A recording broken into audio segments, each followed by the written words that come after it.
नमः। श्रीमते रामानुजाय नमः। अनंत कोटि ब्रह्मांड नायक अखिल हेय पृथ्वीनीक अखिल जगदाधार अनंत प्रेमारणो भगवान श्री अयोध्यानाथ श्री राघवेंद्र सरकार, श्री हनुमान जी महाराज, श्री सरजू मैया, जिनकी सन्निधि में बैठ करके हम आप भगवान की कथा कहने और सुनने का सौभाग्य प्राप्त कर रहे हैं। भगवान श्री नंदनंदन यशोदानंदन ब्रजमंडल में लीला करते हुए ठाकुर जी महाराज मथुरा पधारे। मथुरा में आकर के विश्राम घाट पर विश्राम किया। ठाकुर जी ने नंद बाबा से पूछ करके ठाकुर जी नगर भ्रमण के लिए निकलते हैं, मथुरा के जनपद पर चलते हैं। सभी भक्तों को कृतार्थ करते हुए ठाकुर जी महाराज कुब्जा के ऊपर कृपा करते हैं। कुब्जा अपने मनोरथ को पूर्ण करती है। ठाकुर जी महाराज उसको रूपवती बना देते हैं। वैसे भी कुब्जा का नाम, कुब्जा तो 3 जगह से टेढ़ी है, वास्तविक नाम उसका रूपमालिनी है। अभी तक तो कुब्जा थी, टेढ़ी थी, पर अब ठाकुर जी के स्पर्श प्राप्त करने से जैसा नाम वैसा गुण हो गया। रूपमालिनी नाम था और रूप की अधिष्ठात्री हो गई ठाकुर जी महाराज की कृपा से। ठाकुर जी महाराज ने उसके मनोरथ पूर्ण करने के लिए कहा कि समय मिलेगा तब आएंगे। ठाकुर जी आगे बढ़े। उसी समय कहते हैं विसिज्ज माधव्या वाण्याम ताम व्रजन मार्गे वणिक पथैः नानोपायनताम्बूल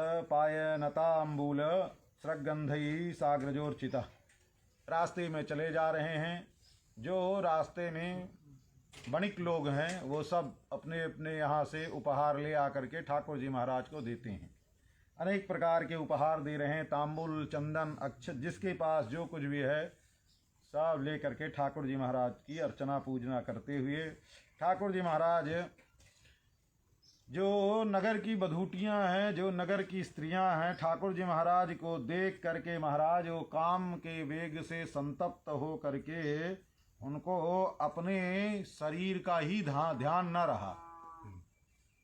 ठाकुर जी की सुंदरता देखने के, देखो भैया, सबकी देखने की दृष्टि भिन्न भिन्न होती है। जिसको जिसमें रुचि होती है वही उसको आकर्षित करता है। हर व्यक्ति की अलग अलग होती है। जो सफाई वाला होगा और रास्ते भर देखते चले, किसी दूसरे शहर में जाए तो देखता हुआ जाएगा इस नगर में, इस शहर में नाली कितनी गंदी है, कहाँ सफाई है, कहाँ नहीं सफाई है, तो दोबारा जा करके अपने लोगों को वही ना बताएगा वो। पर कोई जौहरी जाएगा तो गिनती करेगा कि इस शहर में कितनी सोने चांदी की दुकानें हैं। ठीक है, कपड़ा वाला जाएगा तो अपने हिसाब से गिनती करेगा कि कैसी कैसी दुकानें हैं, कैसी कैसी यहाँ व्यवस्था है। ऐसे साधु महात्मा जाएंगे तो पता करेंगे भैया इस शहर में कितने मंदिर हैं।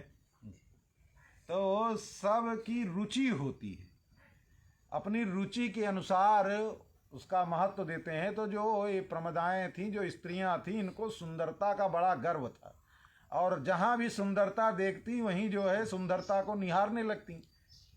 तो आज कन्हैया की सुंदरता को देखा महाराज तो आज तक का इनका जितना गर्व था वो सब चकनाचूर हो गया और स्वयं काम के वेग से संतप्त हो गई और अपने आप को भी भूल गई। आज तक तो अपने श्रृंगार करती थी, लिपती थी, पोतती थी, दुनिया भर का सब कुछ करती थी। आज अपने शरीर का ही भान भूल गया। वस्त्र भी अस्त व्यस्त हो गए, उनके इधर उधर हो गए। जो मस्तक पर चोटी गूथी थी, बड़ी बड़ी मालाएं लगी हुई थी, वो मालाएं भी धीरे धीरे सरक करके गिरने लगी। और वो जैसी लिखी हुई मूर्तियां, जैसे चित्र बनाई हुई मूर्तियां होती हैं, वैसे ही चित्र लिखे सी खड़ी ही ठाकुर जी को मुंह बाए के देखती रह गई। ठाकुर जी महाराज की ऐसी शोभा। तथा पौरान प्रक्षमानो धनुषस्थानमच्युतः तस्मिन् प्रविष्टे दृशे धनुरेन्द्र निवाद्भुतम। ठाकुर जी महाराज ने ग्रामवासियों से, नगर वालों से पूछा, भैया हमने सुना है धनुष यज्ञ हो रहा है, तो धनुष कहाँ रखा हुआ है? सब ने बताया, महाराज बस थोड़ी दूर पर ही यज्ञशाला है, वहाँ आप पहुँचिए। ठाकुर जी महाराज गए और जा करके देखा यज्ञशाला में दिव्य धनुष रखा हुआ था। उस यज्ञ का, धनुष यज्ञ का एक मुहूर्त होता था, साल भर में एक बार उस धनुष यज्ञ होता था और उसी मुहूर्त में होता था। पर कंस ने तो अब की बार जबरदस्ती जो है बिना मुहूर्त के कर दिया यज्ञ। तो जो सत्यक जी हैं, सत्यक जी पुरोहित हैं, कंस के पुरोहित सत्यक जी हैं, ऋषि हैं, ब्राह्मण श्रेष्ठ हैं। उन्होंने कहा, कंस अगर इस असमय पर धनुष यज्ञ किए और कहीं धनुष यज्ञ में किसी कारण से अगर धनुष भंग हो गया तो यजमान की मृत्यु निश्चित है। ये सोच समझ करके, पर उसको तो दूसरे को मारने का लगा है, तो अपने कहाँ मरने की सोचेगा वो। तो उसने जो है कहा कोई बात नहीं है, उसको तो है जरासंध पर विश्वास है, द्विविद पर विश्वास है, पौंड्रक पर विश्वास है, जितनी उसकी चंडाल चौकड़ी है उस पर विश्वास है। इन सब के रहते चाणूर, मुष्टिक, सल, तोसल सब उसके हैं पहलवान, इनके बीच में आकर के कोई कैसे मार सकता है? महाराज उसकी तो उसने कहा कोई बात नहीं महाराज, आप तो यज्ञ प्रारंभ करो। सत्यक जी महाराज ने कहा ठीक है। ठाकुर जी महाराज भी गए, जा करके देखा। कहते हैं, पुरुषैर बहुभिर गुप्तम अर्चितम परमर्धिमत वार्यमाणो नृभिः कृष्णाः प्रसह्य धनुराददे। ठाकुर जी महाराज ने देखा कि यज्ञ मंडप, बहुत बड़ा यज्ञ मंडप बना हुआ है। उस यज्ञ मंडप के प्रधान वेदी पर वो धनुष रखा हुआ है और उस धनुष का पूजन वूजन अच्छे से हो गया है। तो ठाकुर जी महाराज गए और जा करके देखा चारों तरफ। तो बोले, भैया हम जो पहरेदार लोग खड़े थे सब रक्षा के लिए, क्योंकि कितनों था पर उसको भी भय तो था ही, सब रक्षकों को तैयार कर दिया था। यज्ञशाला के चारों तरफ सब नंगी तलवार लेकर के खड़े रहो, कोई भी यज्ञशाला में प्रवेश करने की चेष्टा करे तो सीधे तलवार से उसको उड़ा दो, आज्ञा लेने की जरूरत नहीं है, पूरी छूट है। अब वो सैनिक भी अपना तैयार थे, और यहाँ के सैनिक नहीं थे, सब मथुरा के, सब जरासंध के यहाँ से ससुराल वाले सब आए थे। और आकर के, और ससुराल वालों पर कुछ ज़्यादा विश्वास होता है और कलयुगी प्राणी को तो ज़्यादा होता है कुछ। तो महाराज ऐसी स्थिति को देखा तो ठाकुर जी महाराज ने कहा, भैया हम धनुष को प्रणाम करना चाहते हैं, यज्ञशाला में जाने दो। सेवकों ने कहा नहीं, दर्शन करना है यहीं से करो, प्रणाम करना है तो यहीं से जमीन पर मत्था रख करके प्रणाम कर लो, अंदर प्रवेश पुरोहित के अलावा किसी का नहीं है। बोले ठीक है भैया, हम तो आए थे धनुष को देखने, प्रणाम करने छू करके, पर कोई बात नहीं, नहीं मिलेगा तो यहीं से सब दंडवत प्रणाम किए। ठाकुर जी महाराज ने, साथ में सब गोप ग्वाल तो थे ही छोटे छोटे। ठाकुर जी महाराज ने कहा, भैया देखो अब बहुत दिन बाद, पता नहीं कब धनुष का दर्शन मिले न मिले, ऐसा करो ये धनुष की परिक्रमा करनी है। अब ब्रजवासी परिक्रमा लगाने में तो वैसे भैया बहुत तेज होते हैं। तो बोले भैया परिक्रमा करनी है धनुष की, छोटी सी तो यज्ञशाला है, एक दो परिक्रमा तो ऐसे हो जाएगी। अब इतना बड़ा धनुष है तो कम से कम इसकी 108 परिक्रमा तो होनी ही चाहिए। बोले ठीक है भैया। और देखो सबसे पहले कौन परिक्रमा पूरी करता है 108? अब भैया छोटे छोटे सब बालक, कोई 8 साल, कोई 10 साल, कोई 11 साल, कोई 12-14, बस इससे ज़्यादा कोई नहीं। अब लगी होड़ महाराज, सब दौड़ दौड़ करके अपना परिक्रमा करना प्रारंभ किया। छोटे बच्चे तो छोटे बच्चे होते हैं, उनको थकाई उगाई नहीं लगती दौड़ने खेलने कूदने, बस दौड़ करके परिक्रमा करना प्रारंभ शुरू किया। पहली देर जो जमीन वहाँ लीपी पोती थी वो थोड़ी देर तक तो थम ही रही, पर अब पाँव के चाप जब पड़े तो धीरे धीरे वो भी उधड़ना शुरू हो गई। अब तो धूल उड़ने लगी, ऐसी स्थिति हो गई बच्चों के दौड़ से कि धूल उड़ने लगी। अब बेचारे सैनिक लोग भी जो चारों तरफ खड़े थे वो सोचे कि क्या हो रहा है। बच्चे परिक्रमा कर रहे हैं तो बच्चे परिक्रमा कर रहे हैं तो वो भी बच्चों को देख देख करके उस खेल कूद में वो भी देख करके मस्त होने लगे। ठाकुर जी महाराज ने अवसर देखा और बस उन्हीं सैनिकों के बीच से परिक्रमा करते करते सैनिकों के बीच से आंख बचा करके ठाकुर जी महाराज यज्ञशाला में प्रवेश कर गए। जब यज्ञशाला में प्रवेश कर गए तो ठाकुर जी महाराज गए और जो मंडप में प्रधान वेदी पर रखा हुआ धनुष था, लीला पूर्वक बाएं हाथ से ठाकुर जी महाराज ने धनुष को उठा लिया। धनुष पर डोरी तब चढ़ाई जाती है जब कहीं युद्ध करना हो, बाण से प्रहार करना हो, नहीं तो बाकी समय उसकी रस्सी खोल दी जाती है।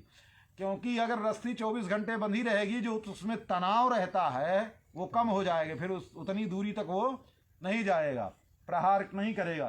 तो धनुष पर खुली डोरी रखी थी। ठाकुर जी महाराज ने बाएं हाथ से धनुष को उठाया और दाएं हाथ से खींच करके धनुष पर जो डोरी चढ़ाई, और डोरी चढ़ा करके ठाकुर जी महाराज ने डोरी कस गई तो देखते हैं कि कितना तना है, तनाव कितना आया है, जोर कितना है इसमें।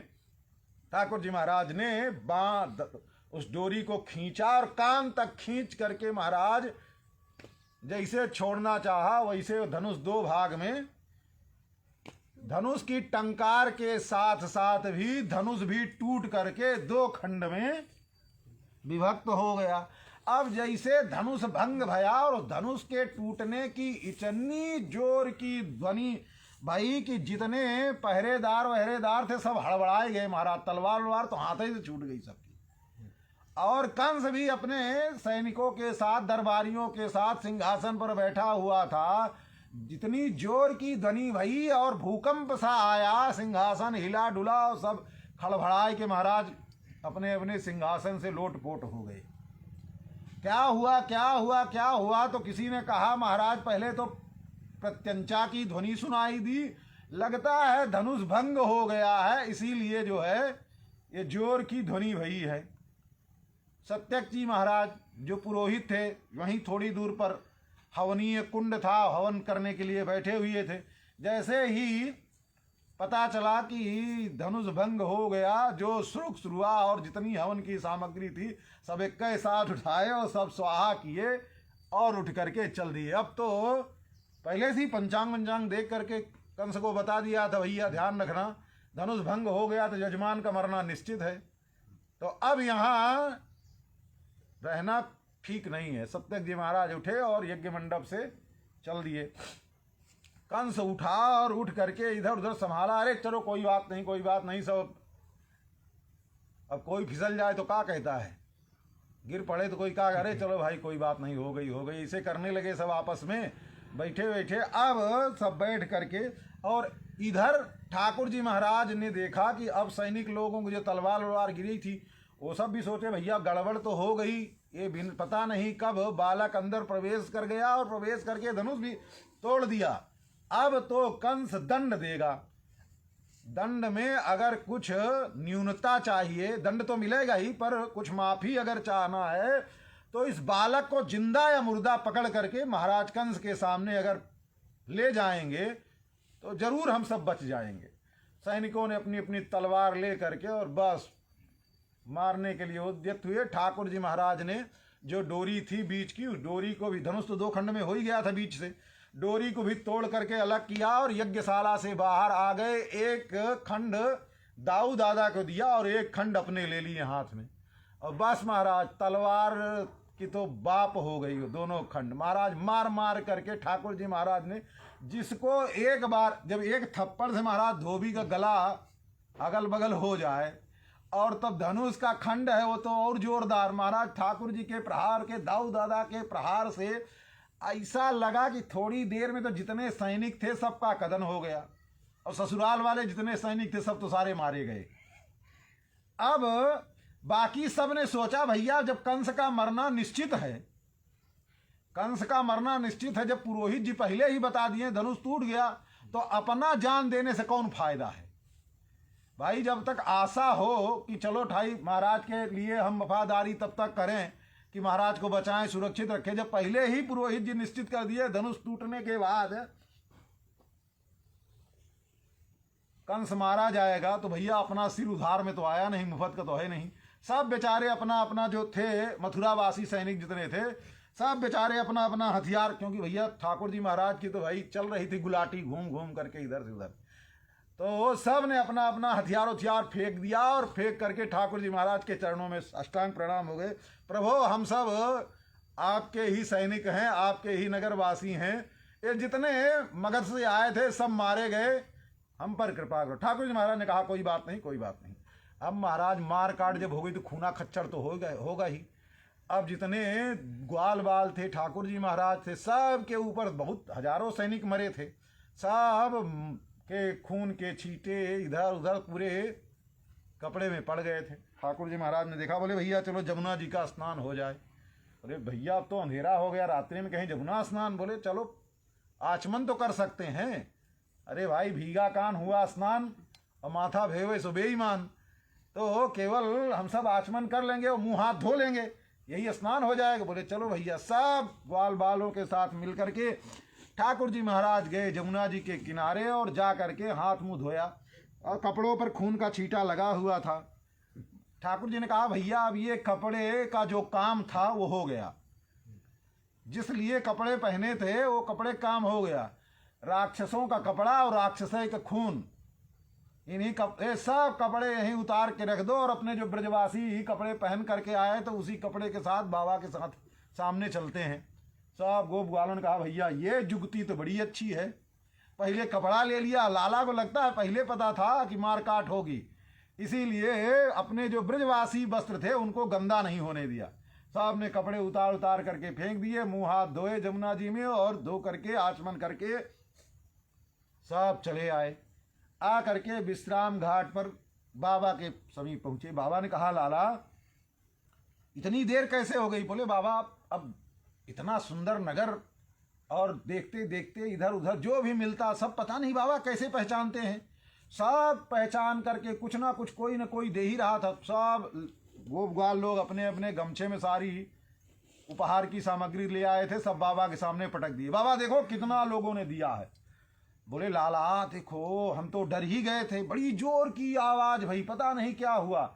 हमने सोचा लाला कहीं घूमने के लिए गया है, कुछ ऊट पटांग ना हो गया हो, पर लाला तुम सब सकुशल आ गए। कोई लाला ने कहा हाँ बाबा कोई बड़ी जोर का धमाका हुआ था, हमने भी सुना, इसीलिए बाबा जल्दी जल्दी हम आ गए आपके पास। बोले हाँ लाला ठीक है कोई बात नहीं। अब सब लोग सायंकाल का जब कलेऊ ले करके आए थे, बैठ करके सब ने कलेऊ किया, बाबा सब बालकों को खिलाते हैं।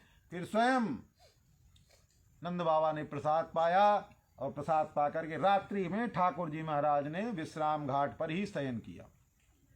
प्रातः काल जब ब्रह्म मुहूर्त हुआ तो नंद बाबा तो ब्रह्म मुहूर्त में जग जाएं, तो और बालक ठहरे। गोप ग्वाल लोग सब छोटे छोटे बालकों को बाबा ने जगाया, लाला धनुष यज्ञ में चलना है आज दर्शन करने, जल्दी उठ जाओ।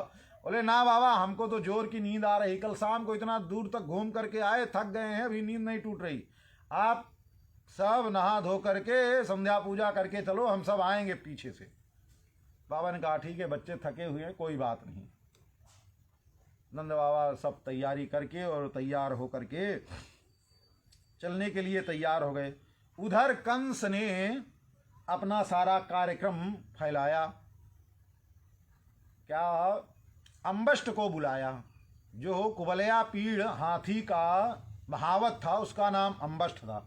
अम्बष्ट को बुला करके और कहा देखो हमारा सबसे बड़ा शत्रु आया है और तुम हाथी को ले करके जाना और जो रंगशाला का द्वार है उस द्वार के समीप हाथी को खड़ा कर देना, और खड़ा करने के पहले हाथी को पहले 100 घड़ा मदिरा पिलाना, और भी जो खिलाने पिलाने की चीज़ है, मदमस्त हाथी हो जावे तब जो है उसको वहाँ ले जाकर के खड़ा करना।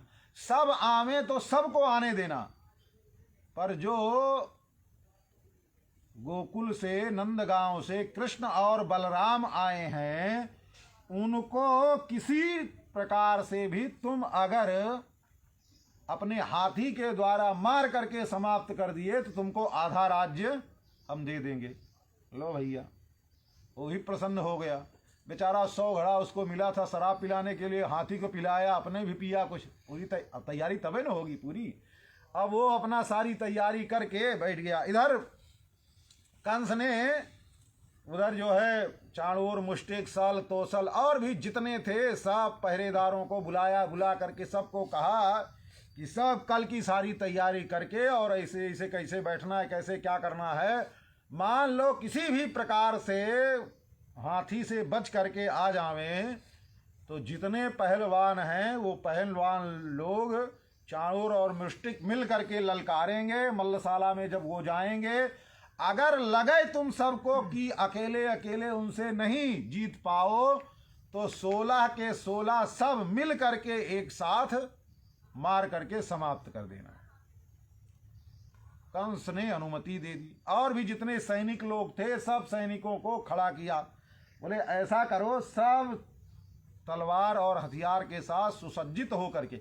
ऐसे रंगशाला के अंदर में हथियार जाने की कोई आवश्यकता नहीं है, पर लेकिन फिर भी कंस ने सारी व्यवस्था कर दी। सब तलवार लेकर के छुपा करके सारे हथियार रखो और जरूरत पड़े, मान लो, सैनिकों से बोला, मान लो किसी प्रकार से हमारे ये मल्ल लोग मारे जाएं तो तुम सब उनके बाद आक्रमण कर देना सब पर।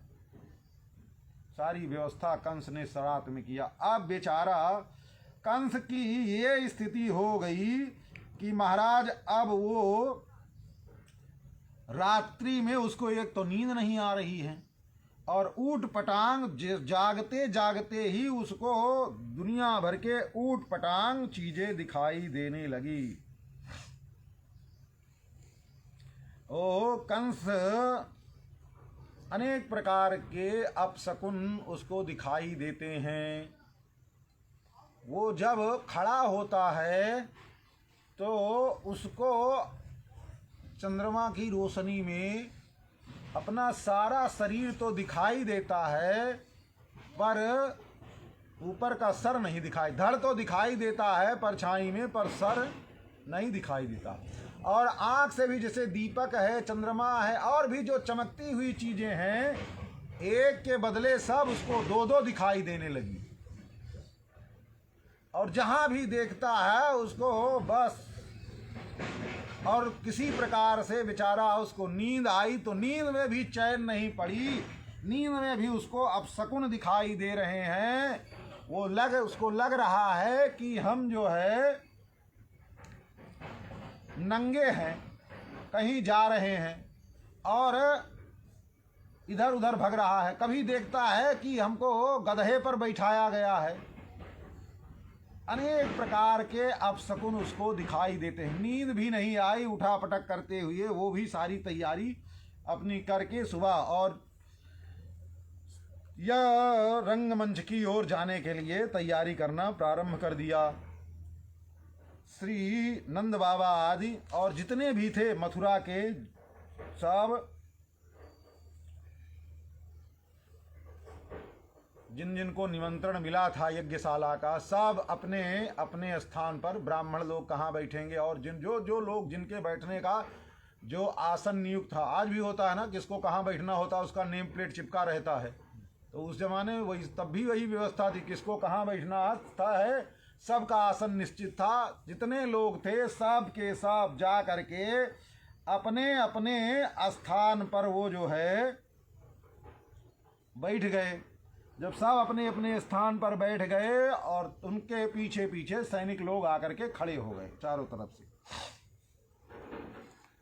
कंस भी जो है आया अपने मल्लों के साथ में और भी सैनिकों के साथ में, मल्लों के साथ में, अपने ऊंचे सिंहासन पर, सबसे ऊंचा सिंहासन बना रखा था। और महाराज उसको भी चारों तरफ से वज्र के जैसा उसको भी घेर रखा था चारों तरफ से कि कोई उस तक पहुंच ना सके, जाली से घेर रखा था महाराज। जा करके अपने सिंहासन पर बैठ गया और बस कार्य सब शुरू हो गया। मल्ल लोग अपना जय जयकार कर रहे हैं और कोई ताल ठोक रहा है, कोई किलकारी भर रहा है, कोई तेल लगा रहा है, कोई मालिश कर रहा है, कोई उछल कूद कर रहा है, जिसका जो मर्जी, सब अपने अपने कार्य में सब लग गए हैं। अब नंदगोप आदि भी जो है जा करके पहुंच गए। कहते हैं नंद गोपादयो गोपाः भोजराज समादृता निवेशित निवेदितोपायनस्ते एकस्मिन् मंच आविशन। नंद बाबा आदि जा करके कंस से मिले, जो जो कुछ उपहार ले आए थे सारा उपहार कंस को भेंट कर दिया, और कंस को भेंट करके जो उनके लिए पहले से मंच नियुक्त था उस नियुक्त मंच पर नंद बाबा और सभी गोप ग्वाल जा करके अपने अपने आसन पर बैठ गए।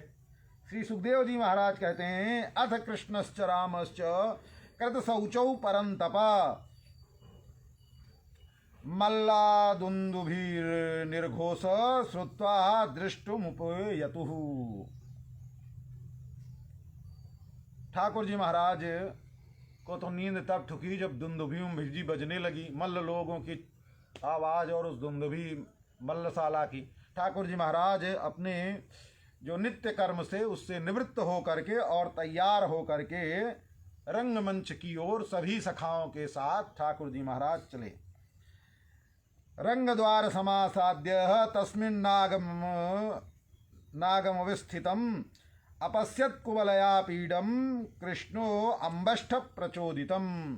ठाकुर जी महाराज जब रंग द्वार पर पहुंचे तो कुवलया पीड़ हाथी खड़ा था। जैसे ही उसने देखा कि कृष्ण और बलराम गोप ग्वालों के साथ आ रहे हैं, पूरे जो द्वार था उस द्वार के सामने ले जाकर के सीधे हाथी को अम्बष्ठ ने खड़ा कर दिया।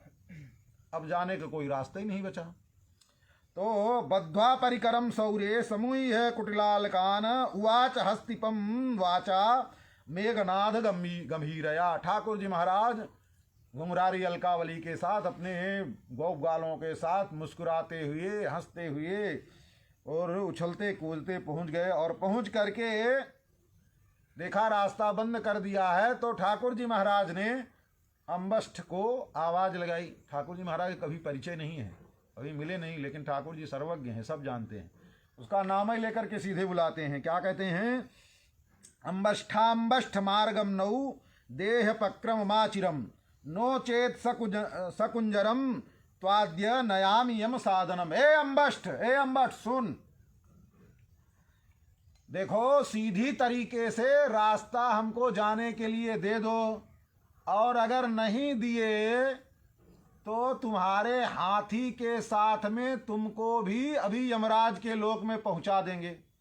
भैया किसी से रास्ता मांगना हो तो ढंग से मांगो तो भी देगा, और वैसे तो शराब पिए, और कहती है शराब पिए और पहले से पूरी तैयारी करके आया, उसको भी कोई माल मसाला खोजने की जरूरत नहीं पड़ी। ठाकुर जी महाराज ने ऐसे शब्दों का ही उसके ऊपर प्रयोग किया कि उसने जो है कहा छोटा सा देखने में नन्हा सा बालक और बोली इतनी जो है कटु, रुको ही बताते हैं। बस अपने हाथी को उसने हूल दिया। हाथी को हूल दिया तो कुबलया पीड़ को सिखा रखा था। जो मल पीलवान लोग होते हैं, जो महावत होते हैं, वो महावत को अपने हाथी को पहले से सिखाए रखते हैं। उसने सिखा रखा था कि जैसे ही कृष्ण और बलराम आवे, जब हम संकेत करें तो कृष्ण और बलराम को जो है मार करके ख़त्म करना है। तो उसी समय जैसे ही उसने हूल दिया तो ठाकुर जी महाराज ने कहते हैं करीन्द्रस्तसभी द्रुत्य करेण तरसा गृहीत कराद विगलिता सोमुम निहत्यांघ्री अंघ्री स्वलीयत।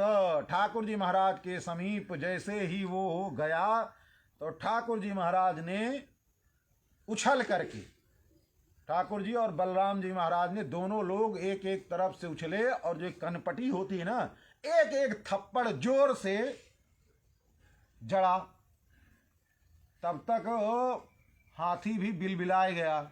अब और क्रुद्ध से हो गया। जब क्रुद्ध हो गया तो ठाकुर जी, और ऊपर से बैठ करके अम्बष्ठ जो है वो हूल रहा था, तो ठाकुर जी महाराज ने कहा कि जब तक ये बैठा तब तक ज़्यादा बदमाशी। ठाकुर जी फिर उछले, और उछल करके एक ही थप्पड़ महाराज मारा कि अम्बष्ठ जो है लिया दिया नीचे आकर के गिरा, और एक ही थप्पड़ में महाराज तो उसका क्रियाकर्म बराबर हो गया, सब कुछ करने लायक ही नहीं रहा।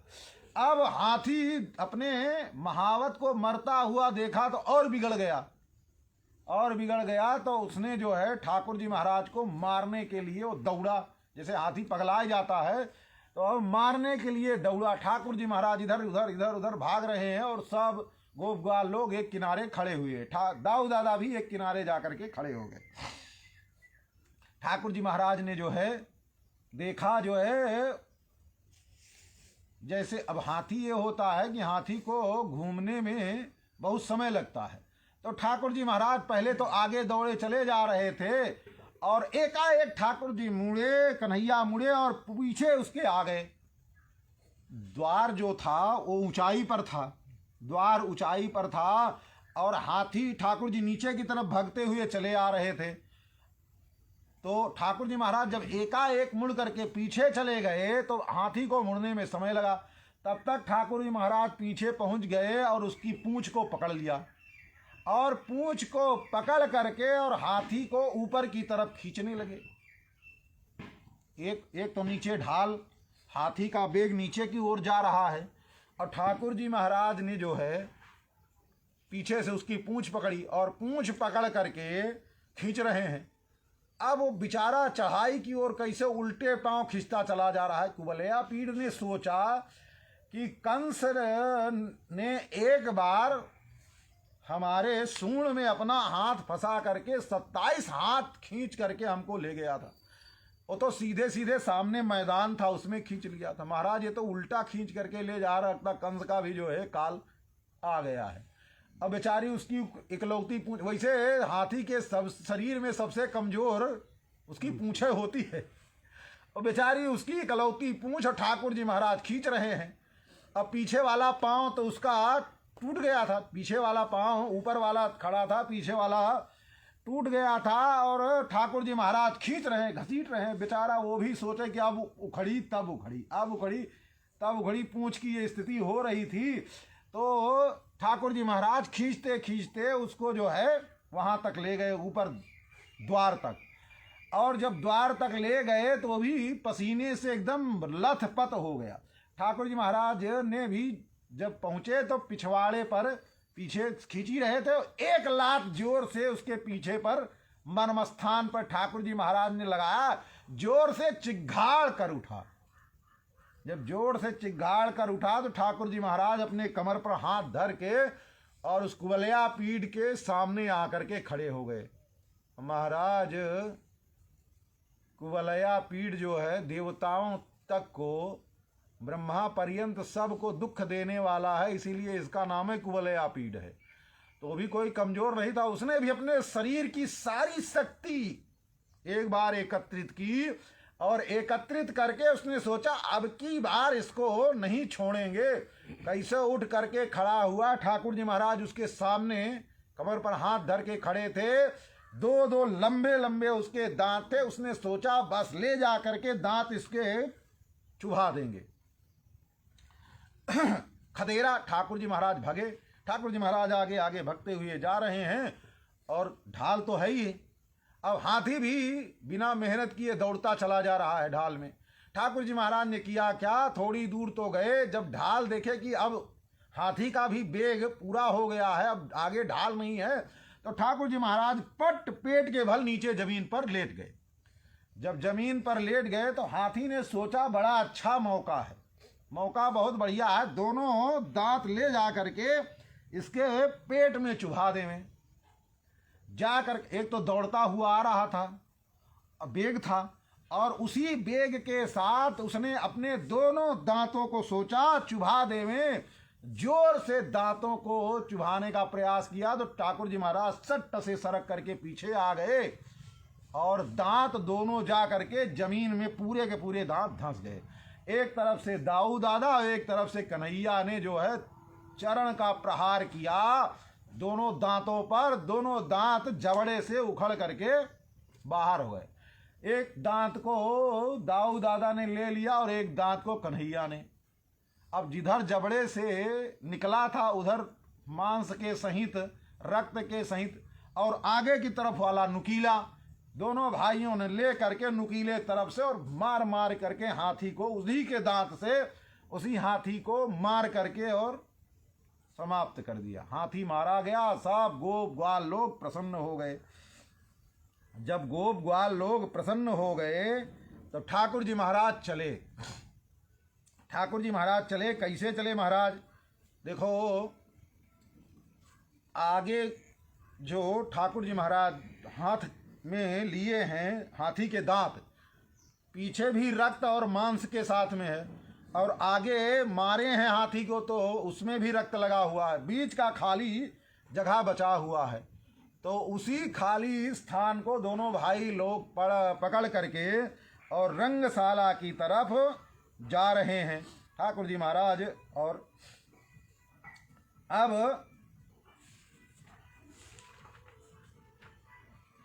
कहते हैं कि ठाकुर जी महाराज चले तो कैसे शोभा हो रही, सुखदेव जी महाराज वर्णन कर रहे हैं। व्रतौ गोपई कतिपयैर बलदेव जनार्दनौ रंगम विवसतु राजन गज दंत बरायुधौ। ठाकुर जी महाराज अपने कतिपय दोस्तों के साथ, मित्रों के साथ, गोप ग्वालों के साथ में घिरे हुए चारों तरफ से, व्रत मतलब चारों तरफ से घिरे हुए हैं, और बीच में कृष्ण और बलराम हैं। ऐसे ठाकुर जी महाराज रंगम विवसतु, जो रंगशाला थी उस रंगशाला में प्रवेश किया। हे राजन, ठाकुर जी महाराज ने प्रवेश किया कैसे? गज दंत बरायुधौ, जो हाथी के दांत का जो आयुध है, आयुध नहीं है वरायुधौ, आयुधों में जो सर्वश्रेष्ठ है उस आयुध को लेकर के कृष्ण और बलराम रंगशाला में प्रवेश किए। जब रंगशाला में प्रवेश किया तो देखा महाराज, वैसे भी कोई पहलवान की शोभा कम ऐसे घूमता हो तो न समझ में आवे, लेकिन कहीं कुश्ती उस्ती करके आवे, उसके शरीर में मस्तक में यहाँ वहाँ पसीना और भुजदंड फूल गए हों तो देखने में ज़्यादा सुडौल और उसका शरीर दिव्य दिखाई देता था। ठाकुर जी महाराज भी अब छोटे मोटे से तो निपटारा किए नहीं हैं, सीधे सीधे हाथी से भिड़े हुए थे, तो ठाकुर जी महाराज के भी श्रीअंग से शोभा निखर रही थी। तो सबने देखा ठाकुर जी महाराज की शोभा को। क्या देखा? मल्ला नाम असनिर नृणाम नरवरो स्त्रीणाम स्मरो मूर्तिमान गोपानाम स्वजनो सताम क्षितिभुजाम शास्ता स्वपित्रो श्रितु शिशु मृत्युर्भोजपते विराट विदुषाम तत्वं परम योगिनाम वृष्णीनाम परदेवतेति विदितो रंगम गतः साग्रजः। ठाकुर जी महाराज अपने अग्रज के साथ में, बलराम जी के साथ में मल्लशाला में प्रवेश किया। तो मल्लों ने देखा ठाकुर जी महाराज को, तो ठाकुर जी महाराज वज्र के समान, जैसे वज्र शरीर, वज्रांग, वज्र के जैसे अंग वाला शरीर ठाकुर जी महाराज का दिखाई दिया। नृणाम नरवरः, जो राजा लोग सभा में बैठे थे उनको चक्रवर्ती सम्राट के रूप में आते हुए ठाकुर जी महाराज दिखाई दिए। स्त्रीणाम स्मरो मूर्तिमान, जो स्त्रियां बैठी हुई थी स्त्रीशाला में, वो कन्हैया को देख करके उनको लगा कि साक्षात कामदेव ही लग रहा है कि चले आ रहे हैं ठाकुर जी महाराज की सुंदरता। स्मरो मूर्तिमान गोपा नाम स्वजनों, जो गोप लोग बैठे हैं, आए हैं ब्रजवासी लोग, उनको सबको अपना लाला कन्हैया समझ में आ रहा है। अरे लाला कन्हैया तो अब आ गया गोप गालों के साथ में, ऐसा समझ में आया। गोपा नाम स्वजनों सताम क्षित भुजाम, जो दुष्ट लोग थे, जो बदमाशी करने वाले थे, अनेक प्रकार का चोरी डकैती बदमाशी सब लोग, तो अब किसी के माथे पर तो लिखा नहीं रहता, लेकिन हर व्यक्ति अपने आप को तो जानता है ना कि हम कैसे हैं, अच्छे हैं कि बुरे हैं। जो बुरे काम करने वाले दुष्ट लोग थे उन सबको ठाकुर जी महाराज, जैसे कोई विशिष्ट शासक राजा होता है, वो पूरी पृथ्वी का शासन करने में समर्थ जो होवे और सबके प्रति न्याय कर सके, ऐसा जो है सम्राट दिखाई दिया दुष्टों को। ठाकुर जी महाराज सम्राट के रूप में दिखाई दिए। शास्ता स्वपित्रो शिशु, और वसुदेव जी हैं, नंद बाबा हैं, देवकी मैया हैं, इन सबको वसुदेव और देवकी ने देखा, क्योंकि इनको सबको भी हथकड़ी बेड़ी के साथ महाराज उग्रसेन को और वसुदेव और देवकी को भी नंगशाला, उसने सोचा था कृष्ण को नंद के साथ में, गोप ग्वालों के सामने और वसुदेव देवकी के सामने, जो 8वें बालक को मैं नहीं मार सका, वसुदेव और देवकी के सामने देखते देखते मार करके समाप्त करूंगा और अपने